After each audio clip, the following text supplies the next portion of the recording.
네, 오늘은 여러분 성금요일입니다. 성금요일. 바로 이 금요일에 예수님께서 십자가를 지셨고 또 그 십자가 위에서 우리가 오늘 새벽에 나눴듯이 정오에 금요일 정오 12시에서 3시 이 3시간 동안 가장 극적인 가장 그 고통의 그 끝을 느끼시고 예수님께서 숨을 거두셨습니다.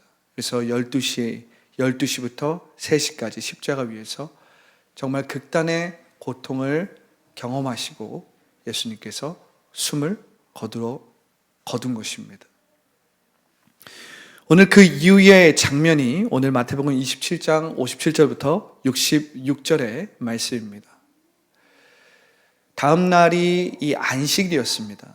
그러니까 6월절 기간이었고 또한 다음 날은 안식일이었기 때문에 이 유대인들에게 있어서 안식일은 중요한 것이었고 특별히 6월절에 있었던 안식일이었기 때문에 더 중요했을 것입니다.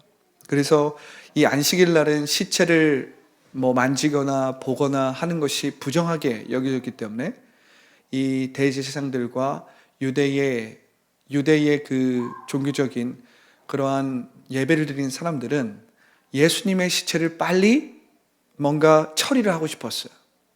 그래서 이 마태복음에는 다 나와 있지 않지만 요한복음에 보면 먼저 대제사장들과 이 종교 지도자들이 요구를 합니다. 빨리 저 시체를 죽여주시옵소서.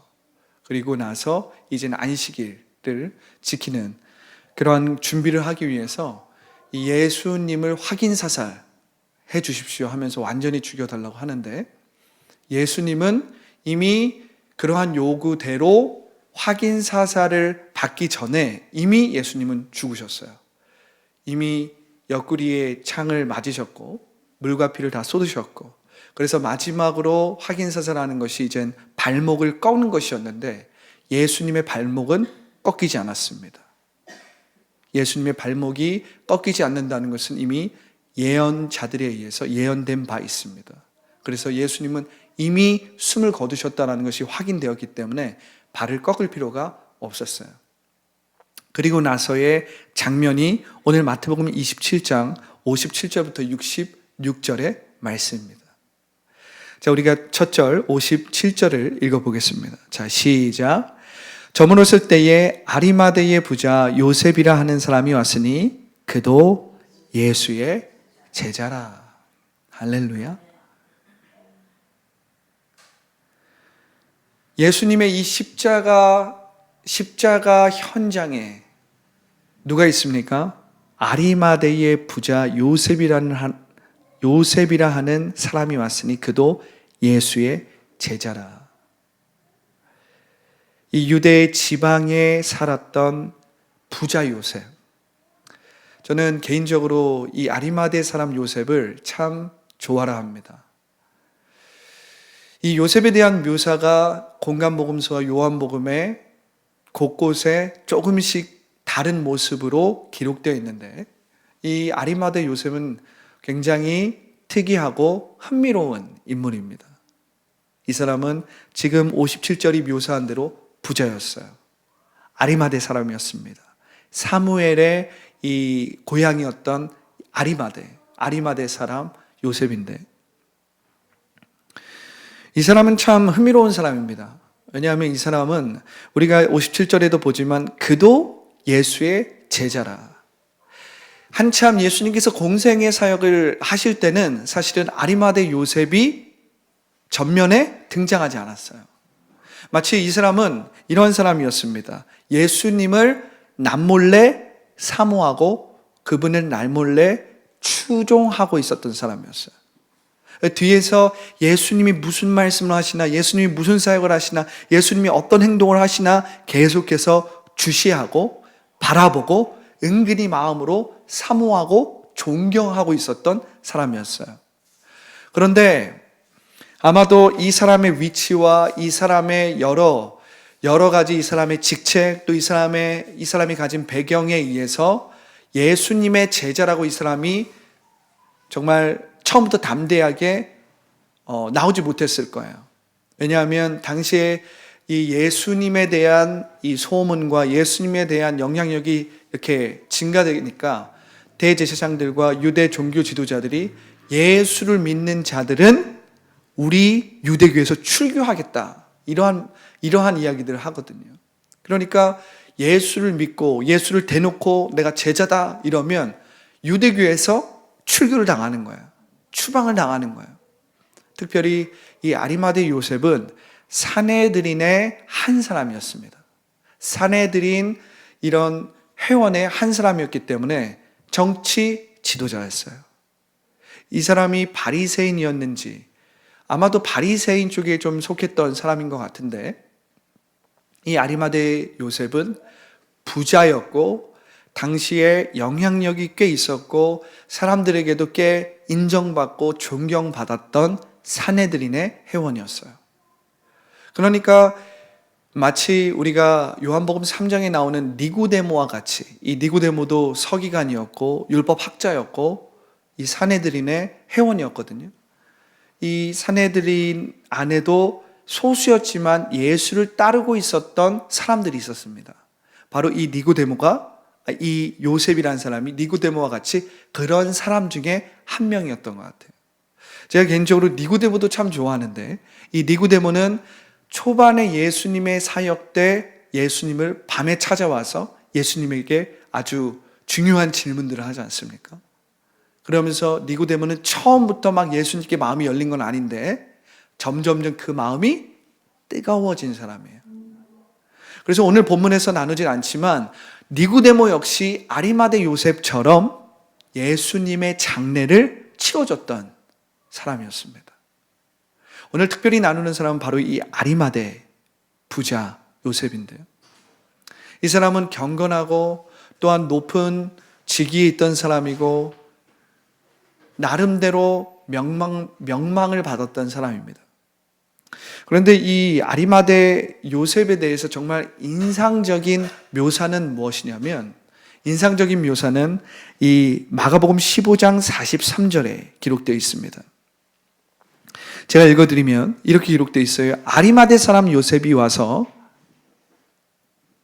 당돌이 빌라도에게 들어가 예수의 시체를 달라 하니 이 사람은 존귀한 공회원이요 하나님 나라를 기다리는 자라. 할렐루야. 이와 비슷한 묘사가 누가복음 23장 51절부터 52절에 있는데요. 인상 깊게도 이 아리마대 사람 요셉은 하나님 나라를 기다리는 자였어요.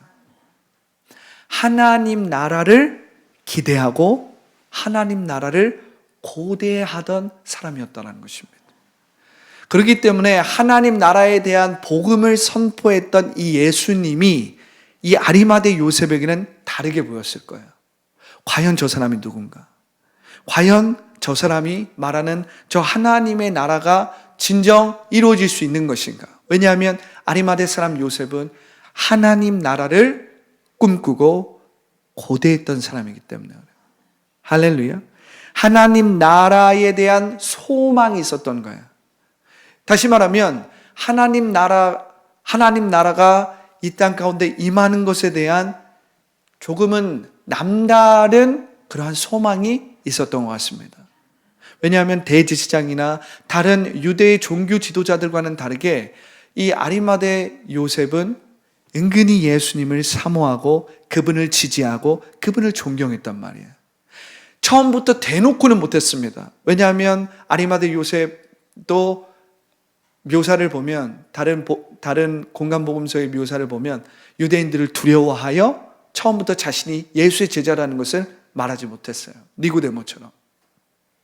그러나 그 마음속에는 계속해서 무엇을 고대하고 기다렸냐면 하나님의 나라, 하나님의 통치, 하나님의 다스림을 고대하고 기다렸다라는 거예요. 할렐루야. 여러분, 우리가 58절과 60절을 보겠습니다. 자, 읽어보겠습니다. 빌라도에게 가서 예수의 시체를 달라 하니 이에 빌라도가 내주라 명령하거늘 요셉이 시체를 가져다가 깨끗한 세마포로 싸서 바위 속에 판 자기 새 무덤에 넣어 두고 큰 돌을 굴려 무덤 문에 놓고 가니. 분명히 57절에서 이 아리마대 부자 요셉은 부자라는 그러한 말로서 묘사가 되고 있습니다.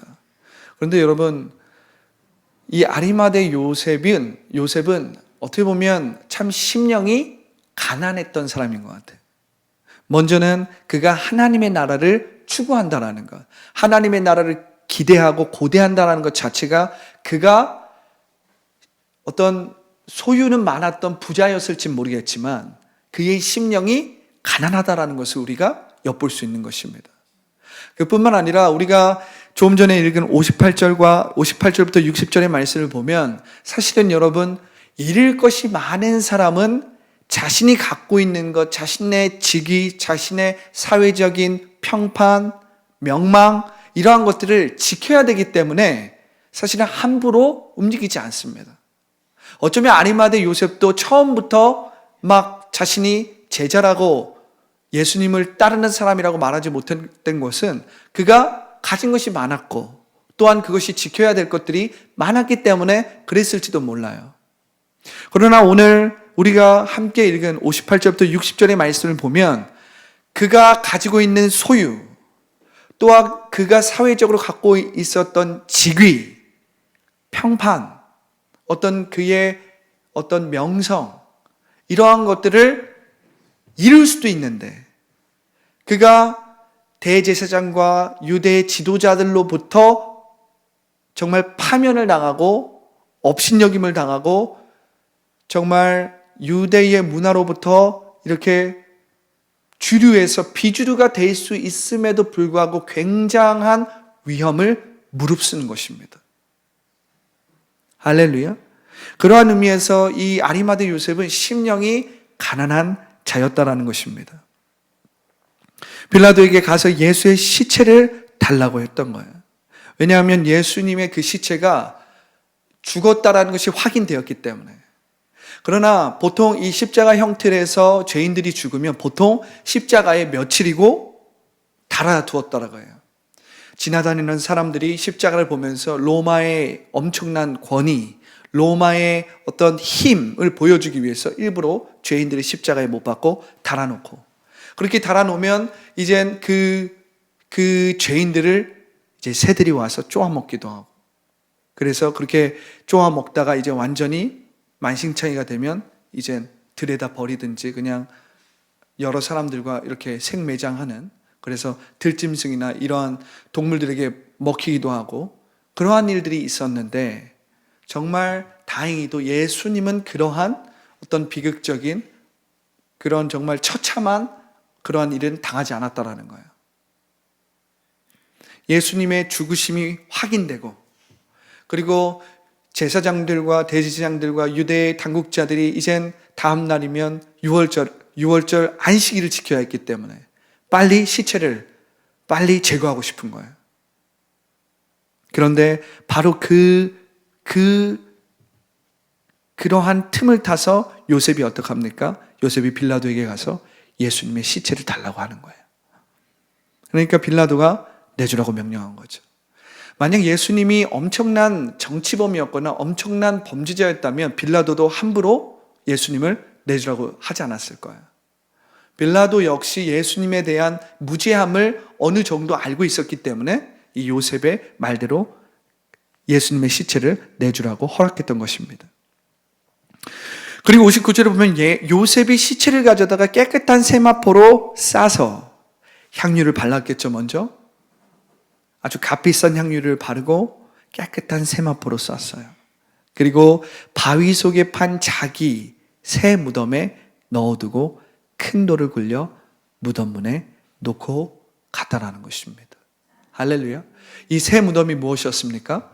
그를 위해서, 또한 그의 가족을 위해서 그가 미리 사두었던, 가지고 있었던 바로 그 깨끗하고 아무도 쓰지 않았던 그 새 무덤에 예수님께서 안치되신 겁니다.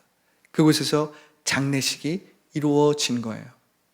오늘 제가 이 아리마대 요셉과 이 무명의 제자들, 누가 따랐는지는 정확하게 알 수 없지만 이곳에는 니고데모도 있을 것이고 또한 예수님을 따르던 몇몇의 사람들이 분명히 있었을 텐데, 이 아리마대 요셉과 니고데모와 예수님의 장례를 묘사한 그림을 일부러 이렇게 두었습니다.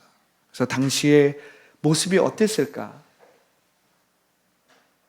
당연히 아리마대 요셉 혼자 그 장정 한 명을 이렇게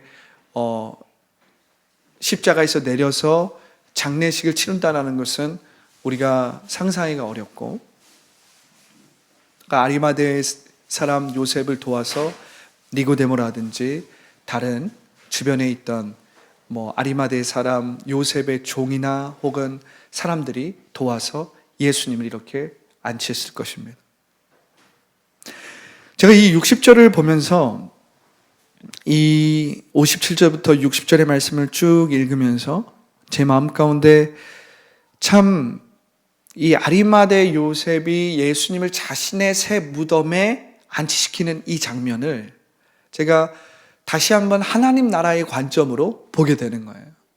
이 아리마대 사람 요셉은 하나님 나라를 고대했던 사람이잖아요. 하나님 나라를 꿈꾸던 사람이잖아요. 할렐루야. 여러분, 하나님 나라를 꿈꾼다는 건 무엇입니까?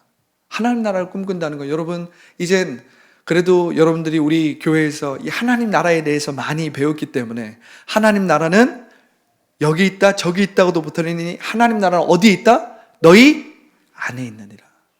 또한 예수님께서 말씀하신 그 하나님의 나라는 영적인 세계였어요.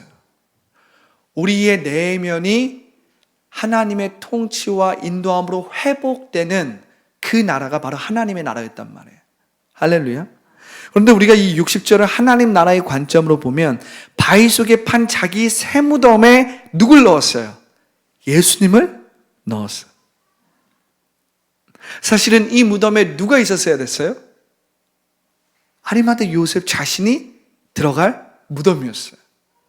우리가 이것을 보면, 물론 지금 이 장면은 예수님의 장례식을 있는 그대로 역사적으로 묘사하고 이 마태의 시각과 마태의 보고에 의해서 우리가 듣는 것이지만, 우리가 하나님 나라의 관점으로 보면 이 말씀을 통해서 우리는 무엇을 봅니까? 내가 죽고 예수 그리스도가 사는 그 예수 그리스도의 이름으로 이루어지는 세례를 보는 거예요. 침례를 보는 거예요. 할렐루야. 마치 이것은 우리가 이제 예수 그리스도의 이름으로, 예수님께서 뭐라고 말씀하십니까? 너희는 가서 모든 족속으로 제자를 삼아 아버지와 아들과 성령의 이름으로 세례를 주고 침례를 주고 내가 너에게 분부한 모든 것을 가르쳐 지키게 하라.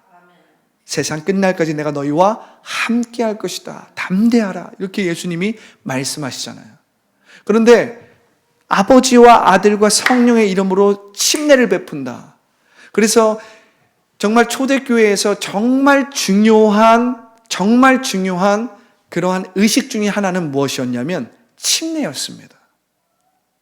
침례가 제자가 되는 제일 중요한 의식 중에 하나였어요. 그래서 이 예수님을 영접한 사람들이 그냥 예수님을 영접했습니다, 예수님을 믿습니다, 예수님이 나의 구주입니다, 이러한 고백만으로 끝난 것이 아니라 그 고백을 한 사람은 바로 가까운 우물, 가까운 어떤 시냇물, 가까운 어떤 강에서 바로 침례를 했어요. 그 침례가 무엇이었어요? 이제 나는 죽고 그리스도가 사신다. 할렐루야. 오늘 저는 이 60절을 보면서 하나님 나라의 그 관점에서 이 아리마대 요셉이 하나님 나라를 꿈꿨잖아요. 그런데 아리마대 요셉은 자신이 예수님의 그 시체를 받아서 장례식을 치를 때는 알지 못했을 거예요. 자신이 무엇을 하고 있는지. 그러나 정말 몇천 년이 지난 우리가 이 말씀을 보면서 깊이 체험하고 깊이 묵상할 수 있는 것은 무엇이냐면, 아리마대 요셉은 이 예수님을 자신의 무덤에 넣음으로써 지금 그리스도 안에서 새로운 피조물이 되는 것이 어떤 것인지를 이 예수님의 죽음을 통해서 보여주고 있다라는 사실입니다. 정말 하나님 나라를 꿈꾸던 아리마대 요셉, 하나님 나라를 고대하고 소망하던 아리마대 요셉의 그 기도와 그 간구가 어쩌면 자신이 무엇을 하고 있는지도 모르는 상태에서 이미 이루어지고 있었다라는 거예요. 할렐루야. 그것도 참 아이러니하게도 예수님의 제자들은 안타깝게도 정말 아쉽게도 어떻게 됐습니까? 다 도망갔어요. 3년이 넘게 예수님을 따라다녔던 그 제자들은 없습니다. 이름도 없었어요. 정말 무명이었어요. 어떻게 보면 예수님이 공생의 때는 자신을 나타내지 않았지만 예수님이 죽자 이젠 결단을 한 것입니다. 내가 그렇게 사모하던, 내가 그렇게 조용히 존경하던, 내가 뒤에서 그렇게 은근히 짝사랑하고 있었던 그 예수라는 자가 죽어버렸어. 이젠 내가 지금 왜 하나님을 섬기는 것인가? 내가 왜 지금 정말 하나님의 말씀을 따르며 무엇을 기대하고 있는가? 내가 정말 사모하고 내가 정말 마음속으로 지지하였던 그 사람이 죽어버린 거예요. 그리고 그 사람을 생각하면서 이젠 이 아리마대 요셉은 어떻게 합니까? 이젠 자신에게 어떠한 화살이 돌아올지에 대해서 다 받아들이고 그것을 다 받아들여도 상관없다. 다른 대제사장이든 제사장이든 아니면 사내들인의 어떠한 이 공회원들이 자신을 비난해도 상관이 없다. 나는 예수 그리스도를 따르는 제자다. 또한 예수 그리스도의 시체를 내가 장례하고 싶다 하면서 이 시체를 받은 것입니다. 할렐루야. 그러니까 아리마대 요셉은 물리적으로도 소유가 많았던 사람이지만 세상적인 관점에서 봤을 때도 성공하고 소유가 많았던 사람이지만 이젠 그가 이 심령은 가난한 자였는데 이 심령이 가난하다는 건 뭐예요? 어떻게 보면 그가 눈에 보이는 물질은 많았을지 모르지만 눈에 보이는 사회적인 명망과 어떤 위치에는 있었는지 모르겠지만 그는 가난한 자였는데 예수 그리스도의 그 십자가의 죽음을 통해서 예수 그리스도의 가난하게 되어지심으로 말미암아 이 아리마대 사람 요셉은 어떻게 됐어요? 부하게 된 것입니다. 할렐루야. 아리마대 사람 요셉은 진정으로 부요한 자로서 거듭난 것이에요. 저는 이 60절을 보면서 아리마대 사람 요셉의 거듭남을 보게 되는 거예요. 그토록 꿈꿨던 그 하나님의 나라가 그의 삶에 임했던 순간이라는 것입니다. 할렐루야. 자, 61절에 보면 거기 막달라 마리아와 다른 마리아가 무덤을 향하여 앉았더라. 정말 막달라 마리아는 예수님이 계신 곳이면 어디든지 있었던 여인이에요. 그만큼 이 막달라 마리아가 받은 은혜가 다른 사람들과는 또한 남달랐기 때문에 할렐루야. 그렇기 때문에 이 막달라 마리아는 당시에는 연약한 여자요 힘이 없는 여자처럼 보였을지 모르겠지만 사실은 이 막달라 마리아는 예수님의 죽음의 현장에서도 있었고 예수님의 부활의 현장에서도 있었던, 어떻게 보면 남자는 필요 없어요. 이렇게 말하면 남자분들이 조금 그럴 수 있는데 우리가 이 말씀을 보면 가장 연약해 보였던 사람, 정말 힘이 없을 것 같고 아무런 영향력도 없었던 그 막달라 마리아가 예수님의 그 죽음을 목도하고 그 죽음 앞에 있고 제자들은 다 도망갔는데, 그리고 예수님의 그 부활도 막달라 마리아가 처음으로 보는 여자로서 첫 증인이 되는 그러한 놀라운 축복과 놀라운 특권을 얻게 되는 것입니다. 할렐루야. 거기 막달라 마리아와 다른 마리아가 무덤을 향하여 앉았더라.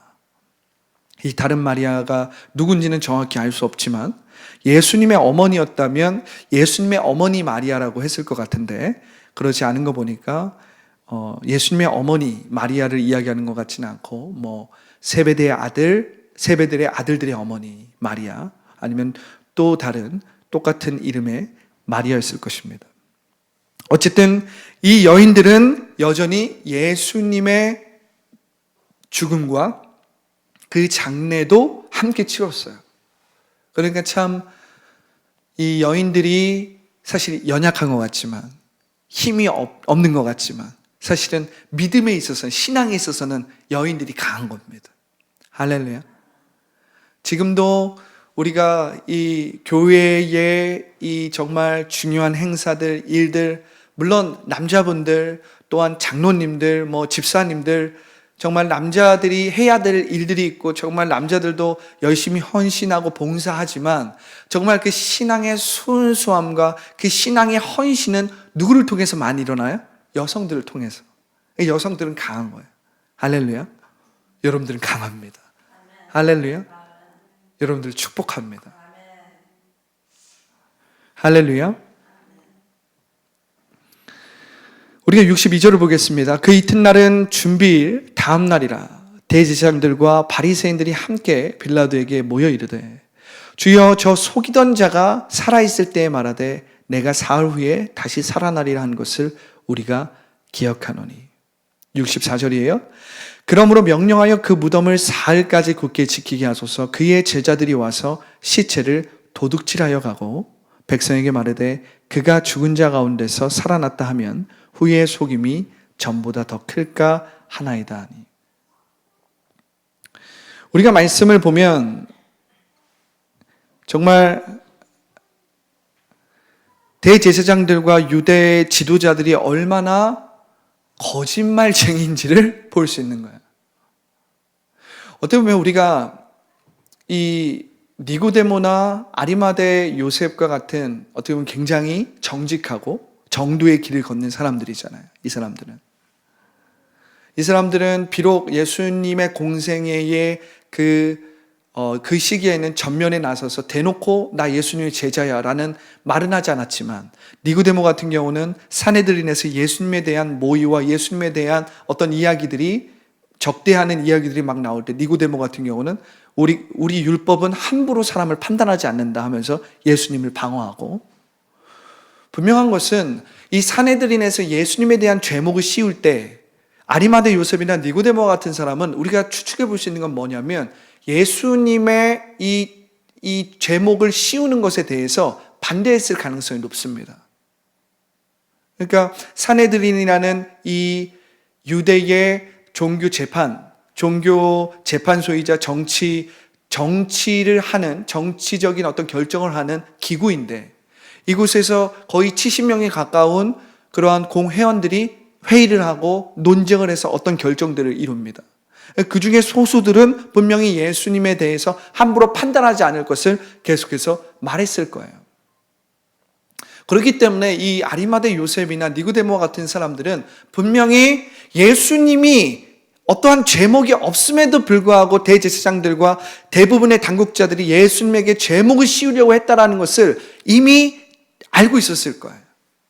그리고 그것에 대한 반동으로서 더 이상은 안 되겠다, 양심 고백을 하는 그러한 과정에서 예수님의 시체를 가져다가 장례를 치르는 이러한 모습도 분명히 있을 수 있었다는 것입니다. 그런데 오늘 우리가 읽은 말씀을 통해서 우리가 볼 수 있는 것은 정말 적반하장이죠. 거짓말로서 예수님에게 죄목을 씌우고, 그들의 논리로는 거짓말이 아닐 수 있지만, 그리고 정말 억지로 예수님을 죽이기 위해서 수단과 방법을 가리지 않고 새벽에 모의해서 빌라도에게 맡기고 예수님을 정치범으로 몰아가고, 그런데 오늘 말씀을 보면 예수님이 죽은 그 이후에도 여전히 어떻게 합니까? 그들은 예수님에 대해서 두려워하고 예수님이 죽음 이후에 있을 수 있는 어떠한 영향력도 다 끊어버리고 다 제거해버리려고 하는 시도들이 있었다는 사실입니다. 그 이튿날은 준비일 다음 날이라. 준비일은 이 안식일을 준비하는 날이죠. 이젠 준비일 다음 날이에요. 대제사장들과 바리새인들이 함께 빌라도에 모여 이른 거예요. 이 빌라도를 부른 겁니다. 주여, 저 속이던 자가, 저 거짓말했던 자, 저 거짓말쟁이가 살아있을 때 뭐라고 했냐면 내가 3일 만에 다시 살아날 것이다 라고 말했습니다. 이걸 기억한 거예요. 그들이 들었는지 아니면 그들이 심어놓은 스파이들이 들은 건지 그것을 전달받은 건지 몰라도 어쨌든 예수님의 그 말씀 안에 그러한 말씀들이 종종 있어 왔기 때문에 그러면 혹시라도 그의 제자들이 예수님의 무덤에 가서 시체를 가져갔다가 예수님이 살아나셨다라고 소문을 낼지 모릅니다. 그러면 그 예수라는 사람이 살아있을 때보다 영향력이 더 막강해질 거니까 이제 그곳을 지켜야 합니다. 이렇게 이야기하는 거예요. 여러분, 우리가 이 말씀을 보면 원수는 부활 생명을 통해서 회복, 변화, 치유가 일어나지 않도록 정말 치밀하게 끊임없이 졸지도 않고 게으르지도 않고 역사하고 있다는 것을 여러분들이 기억해야 합니다. 이 완전 봉쇄하는 거예요. 완전 봉쇄. 그러나 그들이 몰랐던 것은 무엇이었냐면 그들의 이러한 행동이 무용지물이고 그뿐만 아니라 그들의 이러한 행동이 오히려 예수님의 부활을 정말 하나님이 이루신 부활의 사건으로 만들 수밖에 없는 정황을 준다라는 거예요. 이들이 이렇게까지 지켰어. 이렇게까지 제자들이 도굴 하지 못하고 제자들이 시체를 가져가지 못하게 지켰다라는 거예요. 그런데 예수님이 부활하셨다라면 어떻게 되는 거예요? 정말 예수님이 부활하셨다라는 정황이 만들어지는 것입니다. 오히려 이러한 대제사장들과 유대의 지도자들의 이 얄팍한 생각과 간교한 이 계획이 오히려 하나님에게는 어떻게 해요? 하나님에게 더 지혜였던 거예요. 우리의 입장에서는 진짜 나쁜 놈들, 거짓말쟁이들이 오히려 정말 의인이자 거짓말을 안 하고 진리를 선포했던 분을 거짓말쟁이로 몰아가네. 그런데 오히려 이 일을 하나님은 완전히 역전시켜 버립니다. 오히려 이 일을 통해서 예수님이 정말 부활했다라는 그 정황이 나타나는 거예요. 그들이 지키고 있었어요. 그들이 경비병을 통해서 예수님의 그 부활에 대해서 잘못된 소문이 날까 봐 지키고 있었다라는 거예요. 그렇기 때문에 여러분, 우리는 이 말씀을 통해서도 항상 기억해야 되는 것은 깨어 있어야 된다는 사실입니다. 현재적 하나님 나라를 누리고 나타내는 하나님의 자녀들은 깨어 있어야 된다는 사실입니다. 왜 그렇습니까? 오늘도 원수 마귀는 우는 사자와 같이 삼킬 자를 찾아 돌아다니기 때문에 끊임없이 우리가 빈틈을 보이고 우리가 조금만 예수 그리스도 밖으로 넘어가면 어떡합니까? 우리를 잡고 물고 늘어뜨리고 우리를 붙들고 다시 끌고 들어가는 거예요. 다시 우리가 몸의 종노릇하는 우리의 생각과 감정과 상황과 환경 가운데서 묶여서 종노릇하는 그러한 상태로 우리를 묶고 결박해서 들어오는 것입니다. 그렇기 때문에 우리는 항상 이 원수 마귀의 공격과 이 견고한 진을 예수 그리스도의 이름으로 파쇄할 줄 알아야 돼요. 예수 그리스도의 보혈로 우리가 날마다 덮여 있어야 되는 이유는 어둠의 권세, 악한 마귀의 권세로부터 우리가 스스로를 보호하기 위해서입니다. 할렐루야. 왜냐하면 원수 마귀는 언제든지 우리 안에 있는 상처, 우리 안에 있는 아픔, 우리 가운데 있는 거절감이라든지 상실감이라든지 두려움을 통해서 정말 역사하거든요. 끊임없이 우리의 감정과 생각을 통해서 우리를 유혹하고 우리를 속이고 죽이고 멸망시키려고 하거든요. 오늘 이 대제사장들과 유대의 지도자들의 모습을 보세요. 예수님이 죽었음에도 불구하고 혹시라도 불씨가 남아있지 않을까. 그냥 다 죽여야 되고 다 없애야 되는 거예요. 자, 65절과 66절입니다. 빌라도가 이르되 너희에게 경비병이 있으니 가서 힘대로 굳게 지키라 하거늘 그들이 경비병과 함께 가서 돌을 임봉하고 무덤을 굳게 지키니라. 할렐루야. 네, 이렇게 해서 정말 예수님께서 십자가를 지시고 예수님이 아리마대 요셉의 그 새 무덤에 안치되었습니다. 그리고 그 무덤은 이젠 유대 지도자들이 보낸 경비병들에 의해서 보호를 받는 거예요. 그곳에 돌을 임봉하고 무덤을 굳게 지키게 되었습니다. 우리가 이젠 주일날 함께 나누고 이제 예수님의 부활에 대해서 나누겠지만 여러분, 오늘 우리가 말씀을 통해서 정말 아리마대 요셉이 어떻게 예수님을 그의 헌신과 그의 믿음으로 이렇게 예수님의 시체를 받아서 장례를 치렀는지, 우리가 이 아리마대 요셉의 그 헌신 그리고 그의 믿음을 통해서 우리가 우리 자신의 믿음과 우리 자신의 그 하나님의 나라에 대한 헌신을 돌아볼 필요가 있을 것 같아요. 할렐루야. 정말 오늘날과 같이 이렇게 기독교 혐오, 기독교인들에 대한 혐오가 강력했던 때가 있었나? 마치 교회를 나가고 기독교인으로 정말 하나님의 자녀로 산다라는 것이 자랑이 아니라 마치 다른 사람이 은근히 손가락질하고 은근히 안 좋은 눈으로 보고 은근히 아니면 대놓고 편견을 가지고 보는 그러한 시대가 지금의 시대예요. 그런데 여러분, 이러한 시대에 여러분, 정말 여러분들의 믿음이 이 아리마대 요셉이 보여준 용기와 같이 나 하나님의 자녀야. 할렐루야. 자, 우리 한번 어깨를 좀 활짝 펴고 세상이 무엇이라고 말하든 여러분, 세상은 일반화시키는 것을 좋아합니다. 일반화시키는 걸 좋아해요. 특별히 하나님을 믿고 예수 그리스도를 따르는 자들은 아주 옛날부터 오해와 편견과 미움과 시기와 질투를 많이 받아왔습니다. 그런데 우리가 미움과 시기를 받는다고 해서 그거에 영향을 받고 그거에 주눅을 들고 오히려 나를 싫어하고 나를 미워하고 시기 질투하는 그 사람이나 그 사회에 대해서 적대심을 가져서는 안 된다라는 거예요. 하나님의 사람, 하나님의 자녀들은 어떻게 합니까? 자, 우리 가슴에 손을 얹고 이렇게 한번 고백해 볼까요? 너무나도 귀중한 고백입니다. 저를 따라 고백해 보겠습니다. 나는 죽었다 깨어나도 하나님의 자녀야. 나는 죽었다 깨어나도 하나님의 자녀야. 할렐루야. 여러분, 죽었다 깨어나도 하나님의 자녀입니까?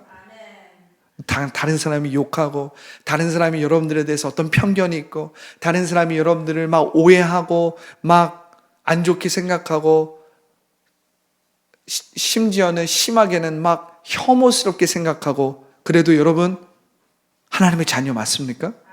죽었다 깨어나 하나님의 자녀입니까? 여러분, 정말 하나님의 자녀가 된다는 것은 너무나도 축복된 일입니다. 그리고 하나님의 자녀로서 내가 하나님의 자녀라는 것을 깊이 깨닫고 깊이 느끼면 느낄수록 무엇이 나타나요? 하나님의 능력이 나타나요. 하나님의 사랑이 나타나는 거예요. 빛나는 겁니다. 이것은 여러분들이 명품이나 정말 좋은 옷으로 막 입고 그래서 여러분들이 막 그런 화려하게 보이는 것보다 훨씬 더 가치로운 일이에요. 할렐루야. 하나님의 자녀는 고난을 당해도 그 가치가 변하지 않아요. 하나님의 자녀는 하나님의 자녀입니다. 할렐루야.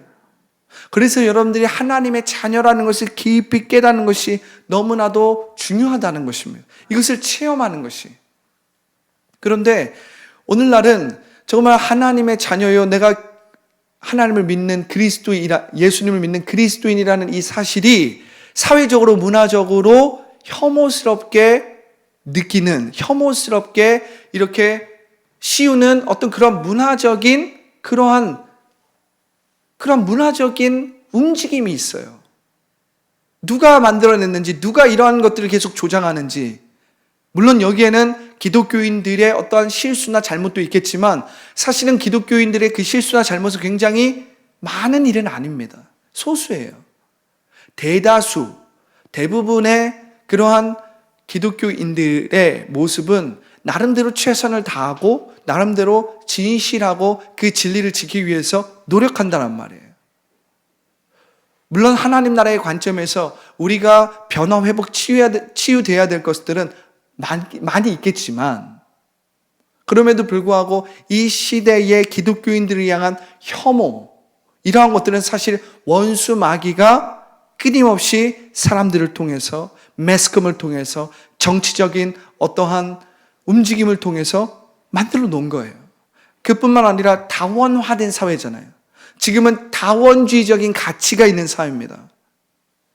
그래서 정말 이 차별금지법과 같은 정말 이러한 악법들이 우리도 모르는 사이에 우리의 사회와 우리의 문화에 깊이 스며들고 있어요.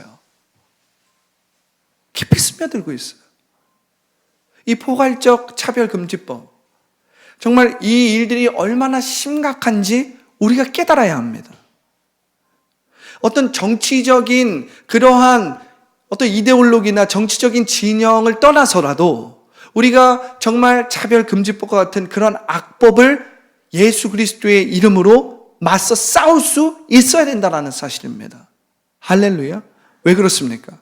그러한 것들이 끊임없이 기독교의 진리들을 대적하고 있기 때문에 하나님보다 높아진 지식이에요. 하나님보다 높아진 인본주의입니다. 그것을 통해서 하나님의 진리, 하나님의 그 말씀에 대적하는 일들이 생겨나는 거예요. 그런데 여러분들은 오늘 아리마대 요셉이 보여준 것처럼 그러한 담대한 믿음, 세상 가운데서, 사회 가운데서 내가 어떠한 위기를 만나고 어떠한 불이익을 당하고 어떠한 그런 자신의 이 평판이 깎이고 심지어는 유대 사회에서 유대의 그 종교에서 자신이 파면당할 수도 있는 그러한 상황에서도 아리마대 요셉처럼 우리는 하나님에 대한, 예수 그리스도를 믿는 믿음에 대한, 그리고 그분에게 헌신하는 그 믿음이 우리 가운데 있냐는 것입니다. 할렐루야. 할렐루야.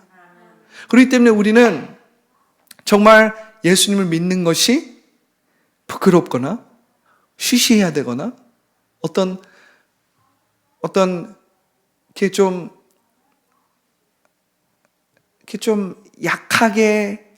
약하게 보이고 그러한 것들이 아니라 나 하나님의 자녀야. 나 예수 그리스도로 말미암아 죽었다 깨어나서 하나님의 자녀야. 할렐루야. 하나님이 나의 백이야. 하나님이 나의 등 뒤에 있어. 여러분, 그렇게 여러분들이 담대하고 기쁨으로 어깨를 활짝 펴고 다닐 줄 알아야 된다는 거예요.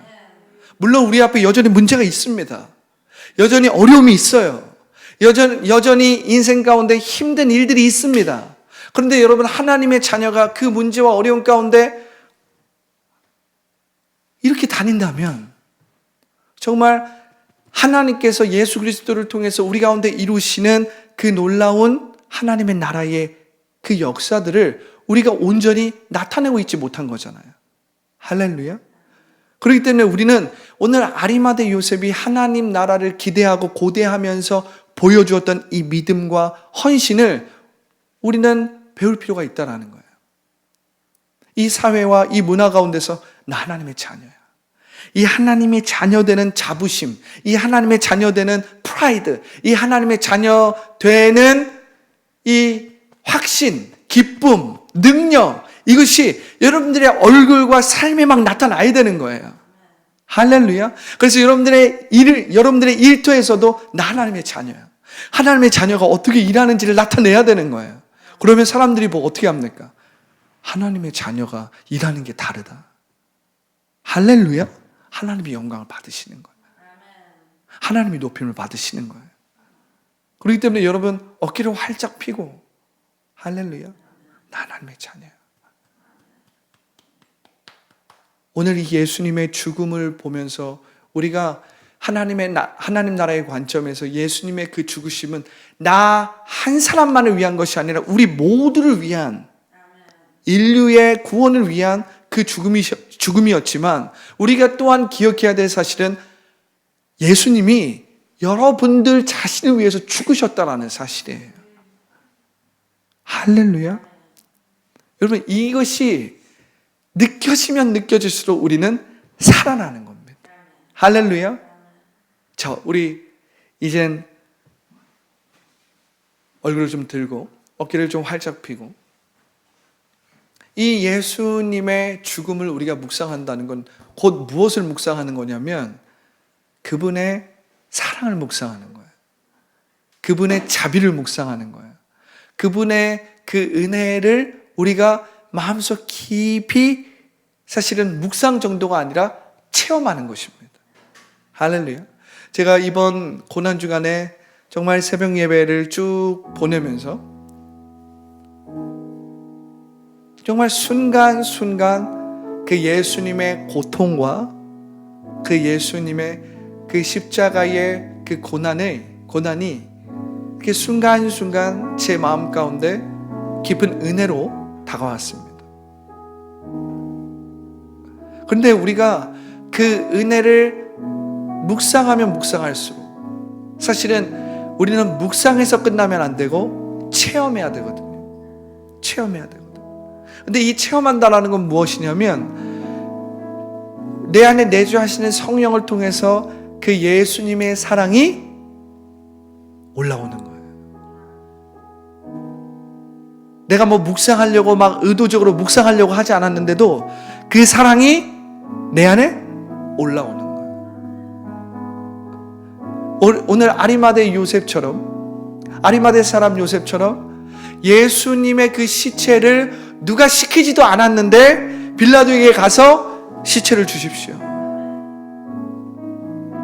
자신이 준비한 향유와 깨끗한 세마포로 예수님을 싸서 스스로 자원해서 뭐 그럴 필요도 없었던 사람이고 그렇게 누군가가 시키지도 않았는데 아리마대 사람 요셉 그 사람은 하나님의 나라를 고대하고 생각하던 사람이에요. 심령이 가난한 사람이었습니다. 그 마음 가운데 무엇이 올라옵니까? 예수님의 시체를 자신이 받아서 그 예수님의 시체를 자신이 향유로 바르고 세마포로 싸서 자신이 샀던 새 무덤에 예수님을 안치시키는 거예요. 그 마음이 올라오는 것입니다. 올라오는 거예요. 할렐루야. 오늘 그 예수님의 그 사랑, 예수님의 그 십자가의 은혜가 우리의 마음 가운데 올라오는 것을 체험하는 그러한 시간이 되기 원합니다. 할렐루야.